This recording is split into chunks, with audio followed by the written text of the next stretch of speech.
गांधी जी के जीवन परिचय में हमने अभी तक पढ़ लिया है। गांधी जी के मन में पुनः संघर्ष हुआ। इस प्रसंग को उन्होंने विनोद की भाषा में लिखा है। बेल साहब ने मेरे कान में बेल बजाई। अरे तुझे इंग्लैंड में क्या जिंदगी बितानी है? लच्छेदार भाषण देकर क्या करेगा? नाच गाकर कैसे सभ्य बनेगा? तुझे तो विद्या धन संग्रह करना चाहिए। बेल ने गांधी के कान खड़े कर दिए। उन्होंने कानून का ज्ञान प्राप्त करने में अपना मन लगाना प्रारंभ कर दिया। यह अध्याय द्वितीय में अभी तक हमने पढ़ा है। बैरिस्टर बनने के लिए इंग्लैंड में Gray, Lincoln, Middle Temple, Inner Temple नाम की 4 शालाएं थीं। इनमें किसी एक में नाम लिखाना होता था। गांधी ने इनर टेम्पल में प्रवेश लिया। प्रवेश लेने के उपरांत वे 2 बैरिस्टरों के समर्थन पर इस सम्मानीय संस्था के सदस्य बने। एक बार उनके एक घनिष्ठ मित्र ने उन्हें इंग्लैंड की सभ्यता से परिचित कराने की दृष्टि से थिएटर में ले जाने का प्रस्ताव किया। दिन निश्चित हो गया। थिएटर में जाने से पूर्व एक शानदार होटल में भोजन करने गए। जो ही भोजन परोसने वाला भोजन की प्लेट लेकर आया, त्यों ही गांधी ने पूछा कि इसमें कोई पदार्थ मांस का तो नहीं है? इस प्रश्न पर मित्र जल्ला उठा। मोहन, वहाँ ऐसे सवाल नहीं चलेंगे।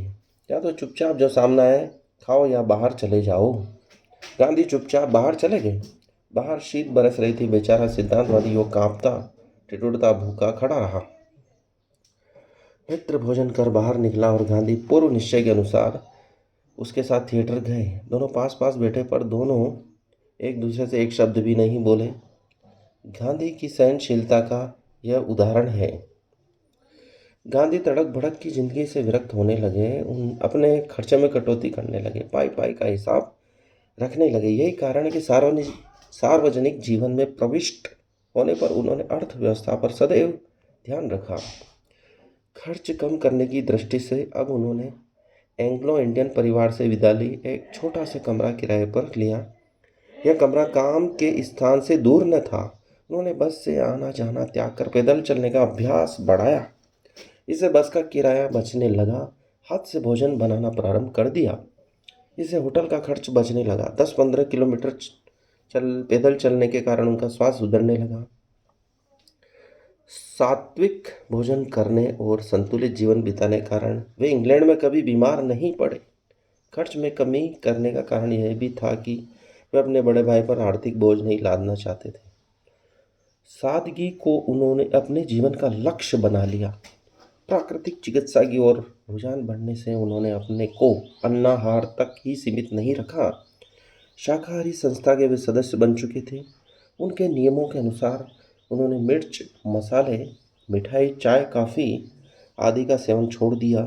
उन्होंने यह अनुभव किया कि स्वाद जीभ से नहीं मन से बनता है, इसलिए मन पर नियंत्रण रखना आवश्यक है। भोजन का प्रश्न हल हो जाने पर गांधी ने अंग्रेजों में अपनी योग्यता बढ़ाने के लिए मैट्रिक की परीक्षा लंदन विश्वविद्यालय से उत्तीर्ण करने का निश्चय किया। उन्हें उसका पाठ्यक्रम काफ़ी कठिन लगा। सबसे कठिन लैटिन भाषा लगी और उसमें पास होना अनिवार्य था। वे इसी में अनुत्तीर्ण हो गए। दूसरे वर्ष पुनः परीक्षा दी और सब विषयों में सफल हो गए। लैटिन भाषा के अध्ययन से अंग्रेजी भाषा पर उनका सरलता से अधिकार हो गया। बाद में गांधी जी की अंग्रेजी इतनी अधिक परिष्कृत हो गई कि अंग्रेजी के विशेषज्ञ भी उनकी सरलता और सुष्ठुता पर आज भी मुग्ध हैं। गांधी के सात्विक जीवन का प्रभाव अंग्रेजों पर पड़ने लगा। उनके एक अंग्रेज मित्र ने जब उनसे गीता पढ़ाने का आग्रह किया तो बड़े असमंजस में पड़ गए। उन्होंने मैट्रिक तक संस्कृत पढ़ी थी, पर उससे इतना ज्ञान नहीं हो पाया था कि वे किसी को मूल के आधार पर गीता पढ़ा सकते।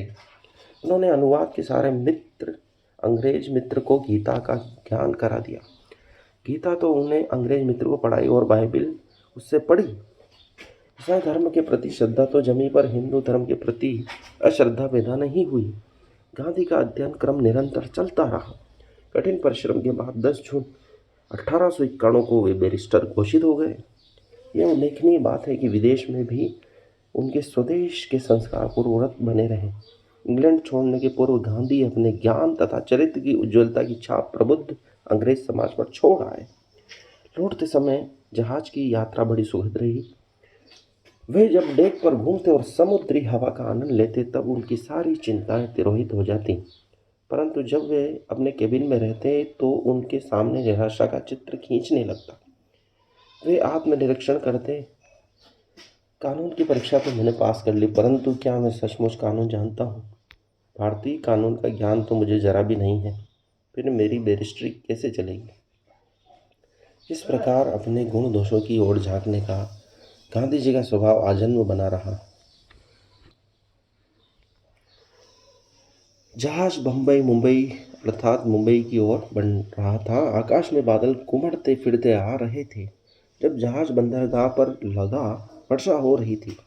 गांधी जी भीगते हुए उतरे और सामने खड़े बड़े भाई लक्ष्मीदास के चरणों में झुक गए। लक्ष्मीदास उन्हें इंग्लैंड से हाल ही में लौटे हुए डॉक्टर मेहता के घर ले गए।